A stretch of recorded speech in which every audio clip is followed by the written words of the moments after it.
Team योगी अब Delhi MCD चुनावों को प्रभावित करने के लिए, प्रचार करने के लिए अब दिल्ली में उतर चुकी है। अलीगढ़ से विधायक अनिल परासर जी हमारे साथ मौजूद हैं। अनिल जी, अब दिल्ली की तैयारी हो रही है क्या? अब उत्तर प्रदेश दिल्ली का रास्ता तय करेगा एमसीडी चुनाव में भी क्या? देखिए, दिल्ली पूरा लघु भारत के रूप में जाना जाता है। हर समाज के धर्म के लोग दिल्ली में रहते हैं।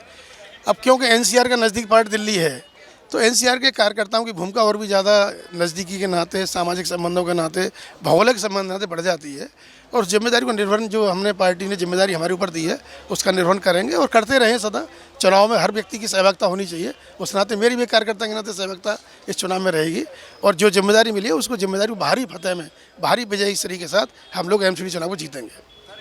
आपका जब आना हुआ उत्तर प्रदेश से दिल्ली, तो दिल्ली बीजेपी ने आपको क्या क्या जिम्मेदारियां दी हैं? कौन सी विधानसभा या फिर कौन से वार्डों की जिम्मेदारी दी गई और कैसी स्ट्रेटजी आपको रहेगी उन वार्डों को जीत करके दिल्ली को सौंपने की? संगठन के कार्यकर्ता के नाते हमें बराड़ी विधानसभा की जिम्मेदारी दी गई है।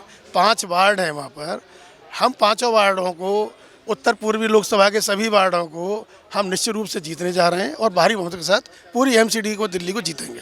क्या देखा जाए, अगर उत्तर प्रदेश की टीम अगर दिल्ली आ रही है, राजस्थान की टीम दिल्ली आ रही है, तो माना जाए क्या कि बहुत बड़ी चुनौती के रूप में आम आदमी पार्टी सामने खड़ी है, उससे निपटने के लिए यूपी बुलाया जा रहा है? नहीं, बिल्कुल गलत। मैं इस बात से सहमत नहीं हूँ।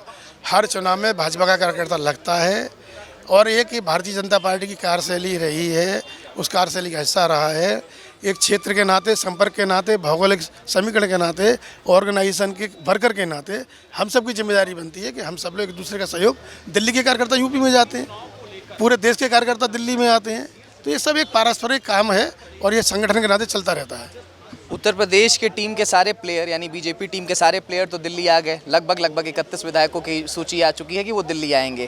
क्या कैप्टन भी यानी योगी आदित्यनाथ जी की भी आने की तैयारी है क्या दिल्ली में आकर के वो भी एमसीडी चुनाव के लिए प्रचार करें? निश्चित रूप से आपके माध्यम से मेरा आग्रह रहेगा संगठन से कि योगी जी का जहाँ उपयोग हो वो उपयोग दिल्ली में करना चाहिए और भारी बहुमत के साथ पूरा जो लक्ष्य है हमारा वो सफल होना चाहिए और एमसीडी में भारी फतेह हमारी होनी चाहिए। अंतिम सवाल रहेगा कि उत्तर प्रदेश में विधानसभा चुनाव हो या फिर लोकसभा चुनाव हो, अभी उपचुनाव की भी बात कर ले, तो उससे कितना अंतर एमसीडी चुनाव को देख पा रहे हैं? कितना अंतर पड़ेगा और क्या कोई फर्क भी पड़ेगा क्या उत्तर प्रदेश के उपचुनावों से एमसीडी चुनाव पे?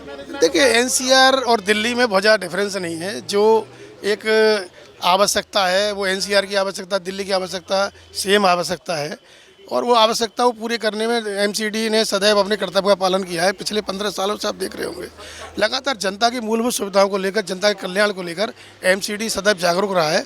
और एमसीडी का सौभाग्य, बीजेपी का सौभाग्य, 3 बार लगातार नेतृत्व करने का बीजेपी को मौका मिला। चौथी बार भी भारी बहुमत के साथ उन कामों को लेकर, अच्छे कामों को लेकर हम सब लोग जनता के बीच में उतरेंगे और जीतेंगे। बहुत शुक्रिया सर हमारे साथ बातचीत करने के लिए। तो ये थे अनिल परासर, अलीगढ़ से विधायक हैं और निश्चित तौर पर अब लगभग 31 विधायकों की जो सूची जारी की गई है, जिनकी ड्यूटी लगाई गई है दिल्ली में एमसीडी चुनाव के प्रचार करने के लिए। निश्चित तौर पर दिल्ली में भारतीय जनता पार्टी को मजबूत करने के लिए जो यूपी से विधायक बुलाए गए हैं, वो आम आदमी पार्टी को टक्कर और चुनौती देने के लिए बीजेपी की एक नई स्ट्रैटेजी के रूप में सामने आ रही है। कैमरा पर्सन राजेश के साथ अमृत प्रकाश, नेटवर्क न्यूज़, दिल्ली।